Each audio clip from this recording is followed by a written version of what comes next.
오늘 시편 말씀을 바탕으로 주 안에서 하나됨을 누리며 선포하는 교회라는 제목으로 말씀 증거하겠습니다. 벌써 20년도 지난 일입니다. 제가 미국에서 유학생 시절일 때에 한인교회에서 사역을 했습니다.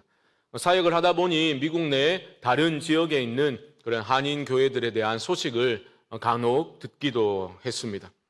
제가 살던 곳에서 얼마 떨어지지 않은 그 도시에 가장 먼저 세워진 그 한인교회는 한때 가장 규모가 큰 교회로 또 웅장한 건물을 자랑하는 그 도시를 대표하는 한인교회로 그렇게 있었습니다.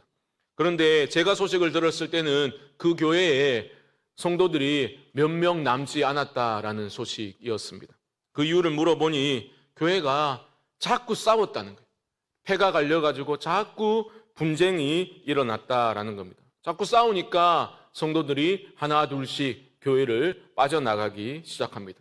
제가 소식을 들었을 때는 그 교회, 그 큰 교회에 그 교회를 설립한 그 가정과 또 친인척들 몇 가정이 모여서 그렇게 남아있었다라는 안타까운 소식이었습니다. 교회는 싸우지만 않아도 부흥한다라는 말이 참 실감되는 그러한 순간이었습니다. 예전에 교회 부흥회 강사로 오신 분을 제가 숙소에 모셔다 드리면서 이런저런 이제 목회적인 조언을 그분이 해주셨는데요. 저에게 그런 말씀을 하셨습니다. 김 목사님, 교회는 싸우지만 않아도 부흥합니다. 그리고 목사가 강단에서 말한 대로만 살면 그 교회는 반드시 부흥합니다. 그렇게 말씀하시더라고요. 굉장히 제가 마음에 부담이 되었던 기억이 납니다. 어떻습니까? 올해는 우리 주 안에서 하나됨을 누리며 선포하는 교회가 되기를 소망하며 나아가고 있지 않습니까? 그 하나됨이라는 교회의 고귀한 가치를 우리가 누리며 선포하고자 할 때에 사탄은 비상이 걸리겠죠.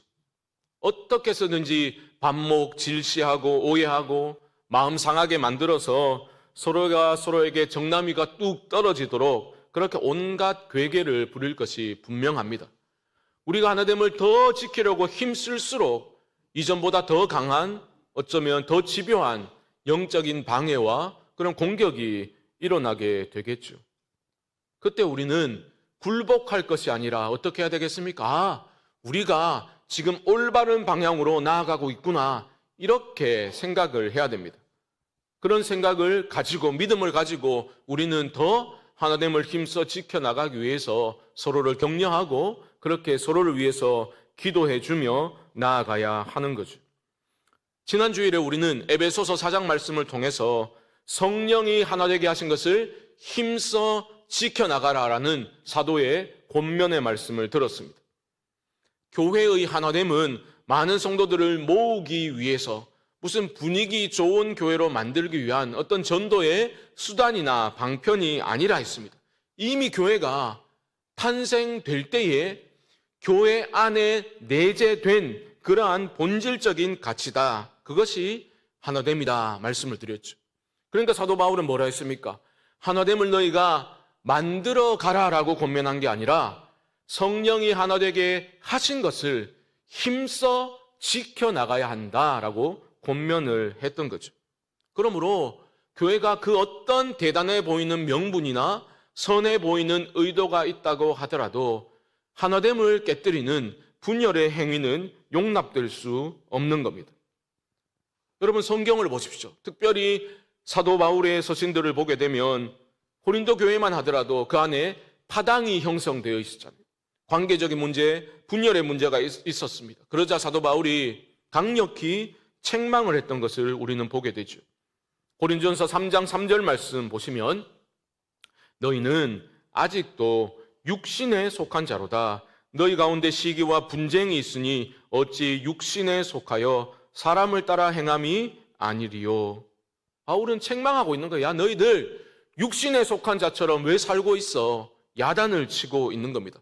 예수 믿었으면 육신이 아니라 영에 속한 자로서 시기와 분쟁이 아니라 용납과 화평을 이루어 나가야 마땅한데 왜 그렇게 분쟁하고 싸우고 있냐 책망을 하고 있습니다. 여러분, 잘 생각하셔야 됩니다. 고린도 교회에 열심이 부족했습니까? 아닙니다. 은사가 넘쳐났고요. 그들은 열정으로 가득 차 있었습니다. 그런데도 사도는 강력히 경고하고 책망을 하고 있는 거죠. 여러분, 교회 일을 열심히만 하면 되는 게 아닙니다. 그 열심의 동기와 동력을 봐야 되죠. 정말 그리스도의 마음으로, 순수한 마음으로, 주님을 사랑하는 마음으로 내가 열심을 내고 있는가? 아니면 무슨 나의 존재감을 확인하고 뭐 사람들의 인정과 칭찬을 위해서 내가 열심을 내고 있는가? 우리는 잘 검토하고 분별해야만 할 겁니다. 아무리 교회 일을 열심히 하더라도 나로 인해서 교회가 분열되고 서로를 향해서 손가락질하고 뒤에서 수군대고 마음의 문에 빗장을 지르기 시작한다면 그 열심은 위험하기 짝이 없는 열심일 겁니다. 그러니까 맹목적인 열심은 매우 위험하죠. 올바른 방향성이 전제가 되어야 하는 겁니다. 지난 시간 제가 말씀드렸죠. 하나됨이라는 그 고귀한 가치의 핵심이 무엇이라 했습니까? 부르심의 한 소망이다 말씀을 드렸습니다. 부르심의 한 소망이 너무나 중요합니다. 온 교회가 하나가 되되 내 자랑이 넘쳐나는 것이 아니라 하나님의 큰 일을 함께 선포하는 그러한 한 소망으로 교회가 똘똘 뭉쳐야 한다라는 겁니다. 부르심에 합당한 열심이 따라와야만 하는 겁니다. 저는 올 한 해 우리 교회가 다른 것 아니라 예수 그리스도의 복음 안에서 하나가 되어 주님이 주신 사명과 비전을 쫓아서 우리가 한 목소리를 내면서 부르심의 한 소망 가운데 전진하는 아름다운 연합과 동력의 공동체로 세워져 나갈 수 있기를 주님의 이름으로 축복합니다. 오늘 본문 1절에서도 이런 교회의 하나됨이 얼마나 소중한 것인지를 다윗은 노래하고 있지 않습니까? 1절 다시 보시면 보라 형제가 연합하여 동거함이 어찌 그리 선하고 아름다운고. 하나님 보시기에 우리가 하나 되어 나아가는 게 그렇게 아름답고 선한 모습이다. 시인은 노래하고 있습니다. 물론 연합 그 자체가 무조건 아름다운 건 아니죠. 연합의 구심점이 무엇인가? 우리가 무엇으로 하나가 되었는가 따져봐야 할 것입니다. 교회를 하나로 묶어주는 것은 무엇입니까? 뭐 혈연, 지연, 학연 이런 거 아니지 않습니까? 교회를 하나로 묶어주는 것, 구심점, 공통 분모는 오직 예수 그리스도 한 분이면 충분한 것입니다. 꼭 기억하십시오. 예수 그리스도의 복음이 교회의 핵심이자 경계가 되어서 교회의 하나됨을 이루고 지켜주는 것입니다. 그것이 에베소서 2장에서 바울이 말했던 바죠. 우리는 함께 지어져 가고 있는데 그 건물의 모퉁이 돌이 누구라 했습니까? 예수 그리스도이십니다. 그 위에서 우리는 하나님이 거하실 거룩한 성전으로 함께 지어져 가고 있는 겁니다. 우리를 하나 되게 하는 구심점은 예수님 한 분뿐이십니다. 갈라디아서 3장 28절 우리 한 목소리로 한번 읽어봅시다. 시작. 너희는 유대인이나 헬라인이나 종이나 자유인이나 남자나 여자나 다 그리스도 예수 안에서 하나이니라. 아멘. 충격적인, 너무나 파격적인 선언입니다. 당시의 사회 문화적인 관습과 통념과 완전히 배치되는 충격적인 선언이죠. 어찌 그 당시에 종과 그 노예가 또 주인이 하나가 될 수 있다는 말입니까? 불가능한 말입니다. 그런데 바울은 선포하고 있는 겁니다. 그리스도 예수 안에서 모두가 하나가 되고 한 몸 공동체로서 한 하나님 아버지께 우리는 나아가고 있다 선포하는 거죠. 하나됨이라는 그 주제를 가지고 계속해서 말씀을 전하다 보니 요즘 우리 교회에서도 기대라는 찬양을 예전보다는 자주 부르는 것 같아요. 저는 기대라는 찬양을 부를 때마다 좀 힘이 듭니다. 그래, 그 찬양 너무 높더라. 높기도 하죠. 그래서 힘들기도 한데 그 찬양을 부를 때마다 자꾸 눈물이 나려고 해서 그 참느라고 힘이 들기도 합니다. 이렇게 시작하는 찬양이죠. 주 안에 우린 하나, 모습은 달라도 예수님 한 분만 바라네. 맞는 말 아닙니까? 우린 달라도 너무 다르죠. 너무 다릅니다. 그런데 교회의 하나됨이라는 것은 획일성이 아니지 않습니까? 다양성을 인정하는 가운데 나타나는 통일성, 하나됨과 연합입니다. 예수님 한 분만을 바라보면서 교회는 같은 곳을 바라보며 믿음으로 걸어가는 공동체다라는 거죠. 여러분, 난 뭐 그런 거 잘 모르겠고, 뭐 교회 안에서도 마음 맞는 사람 한두 명만 있으면 뭐 충분하더라. 이러시면 안 된다는 겁니다. 물론 그런 반응이 나오게 된 것은 뭐 노력을 해봤지만 교회 안에 교제라는 것이 한계가 있고 도리어 뭐 상처를 받기도 하고 그런 피상적이고 형식적인 그러한 교제에 대한 반감으로 나오는 반작용일 수 있겠지만 아무리 연약한 모습이더라도 성경이 가르치는 고귀한 가치를 우리가 부정하면 안 되는 것 아닙니까? 성경은 일관되이 우리에게 말씀하고 있습니다. 하나된 공동체로 성령 안에서 한몸된 공동체라고 말씀하고 있는 것입니다. 여러분, 교회는 제가 여러 번 말씀드렸지만 하나님이 이 세상을 구원하고 치유하라고 세워주신 대안적인 공동체입니다. 세상이 정답이 아니기 때문에 대안적인 공동체로 세워주신 것이 바로 교회라는 겁니다. 그러니까 교회는 세상의 방식과 달라야 하는 겁니다. 언제부턴가 이제 책들도 보게 되면 인간 관계에 대한 책들이 더 많이 쏟아져 나오는 것 같아요. 트렌드가 조금 달라진 것 같기도 한데 이런 겁니다. 야, 복잡한 인간관계 다 정리해. 그런 거 아무짝에도 쓸모없어. 오롯이 당신의 삶에 집중하는 것이 지혜로운 삶이다. 이런 주장이 눈에 띄게 는 것 같습니다. 잘 나가는 연예인이나 아니면 언론인이나 예술인 인터뷰를 보더라도 대놓고 이렇게 말합니다. 저는 어차피 인생은 혼자라고 생각하거든요. 그 사람의 인생관이니 인생 철학이니 제가 뭐라고 할 수는 없을 겁니다. 여러분, 교회 하나됨 공동체를 강조한다고 해서 저는 모든 일에 매사에 우리가 막 우르르 몰려다니고 모든 일을 무조건 다 함께 해야 된다, 그런 말씀을 드리는 것은 아닙니다. 주체적인 신앙인 되어야 되죠. 때로는 내가 하나님 앞에 홀로 선 단독자가 되어야 합니다.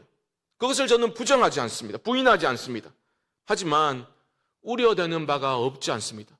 세상의 풍조가 그리하니 개인주의적인 삶의 태도가 신앙의 영역에도 영향을 미쳐서 그냥 어차피 신앙은 혼자 잘하면 되는 거야, 이런 식으로 흘러갈까 봐 저는 우려하는 바가 있습니다.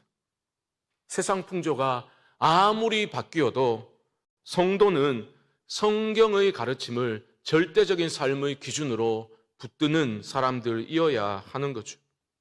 세상과는 달라야 하는 겁니다. 여러분, 교회의 하나됨이라는 것은 세상 사람들처럼 우리가 남이가 이런 식의 얄팍한 연합을 뜻하는 게 아닙니다. 언제든지 나의 실익에 위협이 되면 언제든 끊어낼 수 있는 그러한 연합이 아니다라는 거죠. 교회는 예수 그리스도가 십자가에서 달려 죽으심으로 그리고 부활하심으로 교회가 탄생할 때 이미 그 안에 내재된 본질적 가치라 했습니다.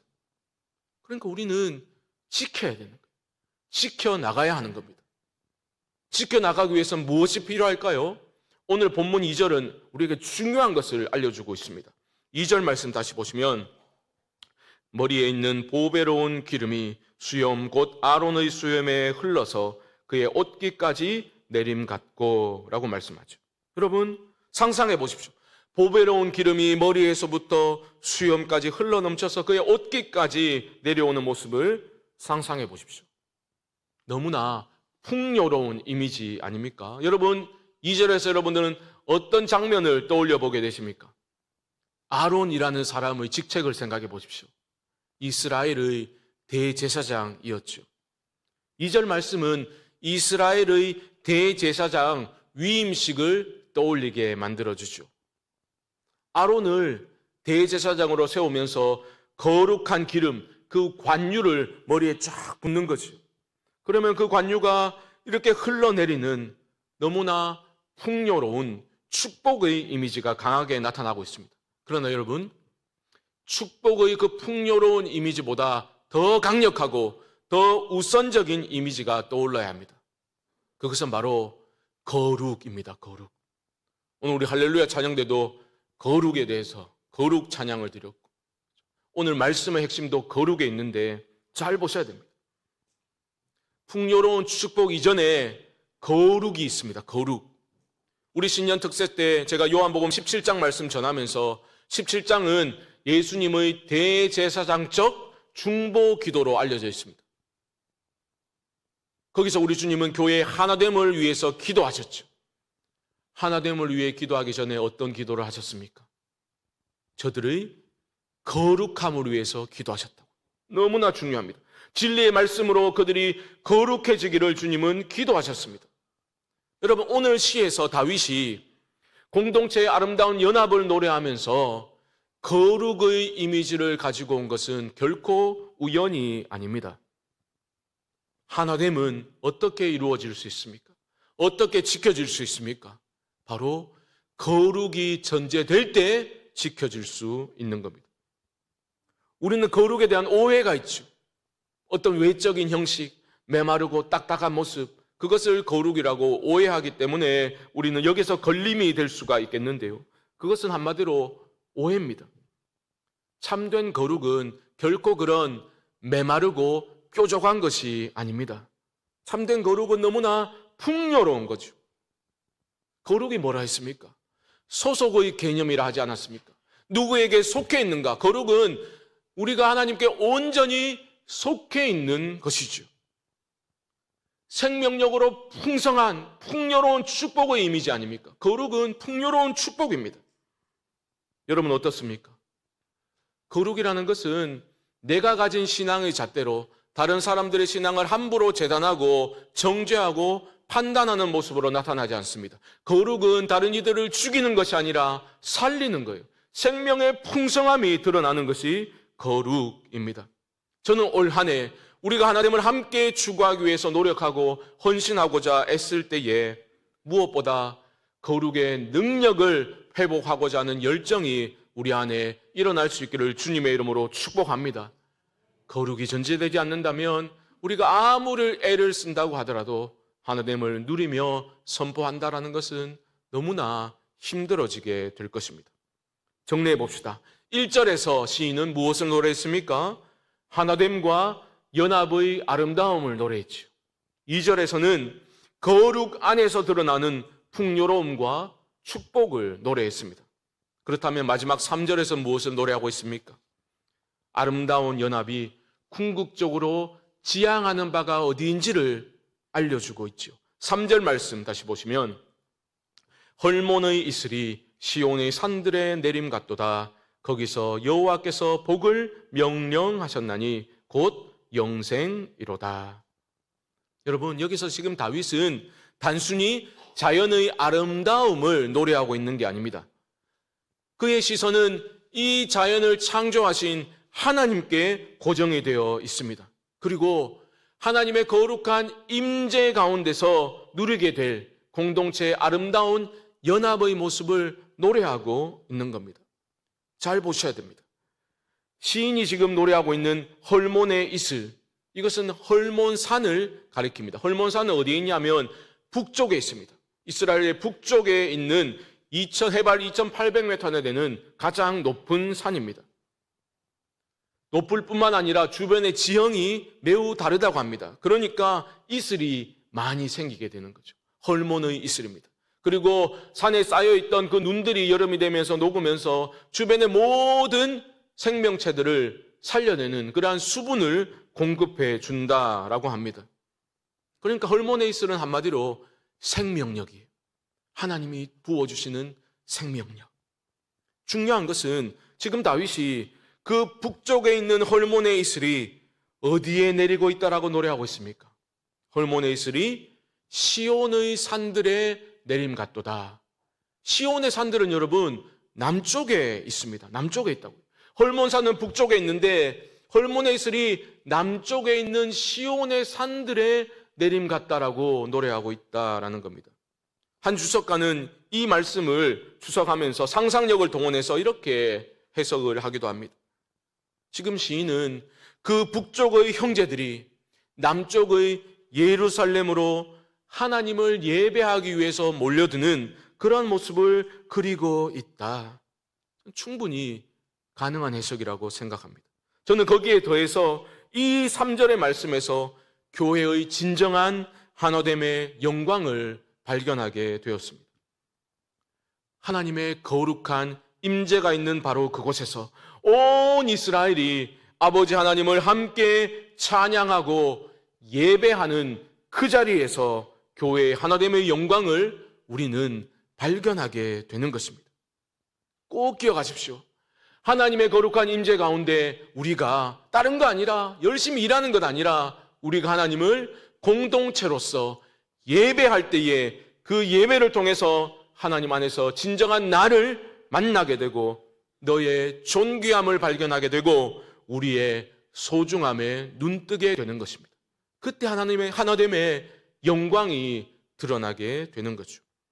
여러분, 오늘 우리가 살펴보고 있는 시편 133편은 그 표제를 보면 알 수 있듯이 성전에 올라가는 노래입니다. 사람들은 세상의 그 고단한 그 세상살이에 지친 몸과 마음으로 성전에 올라가면서 이 노래를 불렀다는 거예요. 서로에게 이 노래를 불러주면서 격려하고 위로하면서 그들은 힘을 냈던 겁니다. 하나님의 임재 가운데 예배하는 그 시간과 장소의 소중함을 그들은 알았던 겁니다. 그래서 세속의 온갖 잡다한 것들을 다 내려놓고 하나님의 임재를 사모하며 예배를 사모하며 그들은 성전으로 올라갔다라는 겁니다. 이런 생각을 하게 됩니다. 올 한 해 우리가 성령이 하나 되게 하신 것을 힘써 지켜나가기 위해서는 무엇보다 우리 교회에서 드려지는 모든 예배가, 특별히 주일에 온 성도들이 함께 모여드리는 이 주일 공동체 예배가 회복되어야 할 것이다. 예배의 회복이 있어야 하나됨의 영광을 누리며 선포할 수 있게 될 것입니다. 스스로에게 여러분 한번 질문해 보십시오. 우리는 주일 예배의 이 시간을 어떤 기대를 가지고 어떤 준비된 모습으로 나아오고 있습니까? 여러분들은 기대감을 가지고 정말 고된 인생길 걷다가 이 예배의 시간을 통해서 참된 축복이 거룩에 있음을 깨닫고 지체들과 함께 순례자로 살아가고픈 열정을 가지고 주일 예배에 나오고 계십니까? 아니면 세상 속에서 즐겁게 바쁘게만 살아가다가 토요일 저녁만 되면 아이고 벌써 내일 주일이가 내일 또 주일 가야 돼. 이런 힘든 마음으로 교회에 예배드리러 오고 계십니까? 시인은 노래합니다. 거기서 여호와께서 복을 명령하셨나니 곧 영생이로다. 여러분, 거기서요. 거기서 하나님의 거룩한 임재 가운데 서로 다른 사람들이 세상의 기준으로 만들어낸 모든 분류의 기준을 초월해서 너와 내가 우리가 되고 형제 자매가 되어서 하나님을 우리 아버지라 부르며 전심으로 예배하는 바로 그 자리에서 하나님은 은혜와 복을 주시는 겁니다. 그저 이 땅에서 잘 먹고 잘 살 정도의 그런 수준 낮은 복이 아니라 영생의 복을 부어주시고 이 세상이 줄 수도 알 수도 없는 참된 평안과 기쁨의 복을 거기서 부어주시는 겁니다. 사랑하는 성광의 형제 자매 여러분, 우리를 예배의 공동체로 불러내신 하나님의 부르심을 기억하며 교회의 하나됨을 지켜나가되 특별히 어떤 인간적인 생각과 노력과 내가 어떤 기여를 하겠다 이런 것이 아니라 무엇보다 예배의 소중함을 깨닫고 예배의 자리를 지키실 수 있기를 주님의 이름으로 축복합니다. 우리는 주일 잘 지켜야지 이렇게만 생각하지 그렇지 않습니다. 내가 주일을 잘 지키는 게 중요한 게 아니라 여러분 주일을 지켜보십시오. 주일이 여러분을 지켜준다는 것을 체험하게 되실 겁니다. 예배를 소중히 여기실 수 있기를 바랍니다. 그 헐몬에 있으리 시온의 산들의 내림같이 올 한 해 우리가 하나님의 거룩한 임재 가운데 한 하나님 아버지를 한 몸 공동체로서 함께 예배하고 나아갈 때에 하나님의 강력하고도 자애로운 은혜의 손길이 우리와 함께 하사 우리 교회가 주 안에서 하나됨을 누리며 선포하는 교회로 세워져 나가게 될 줄 저는 믿습니다. 우리가 이 믿음 가지고 함께 나아갈 수 있게 되기를 주님의 이름으로 간절히 축원드립니다. 지금은 우리 주 예수 그리스도의 크신 은혜와 하나님 아버지의 무한하신 사랑하심과 성령님의 교통하심이 예수 그리스도 안에서 아름답고 거룩한 연합을 이루고 하나됨을, 그 영광을 공동체의 예배 가운데 누리고 선포하는 삶을 살겠노라 다짐하고 결단하는 사랑하는 성도님들의 심령 가운데 주의 몸된 교회 위에 지금부터 영원토록 함께 있을지어다. 아멘.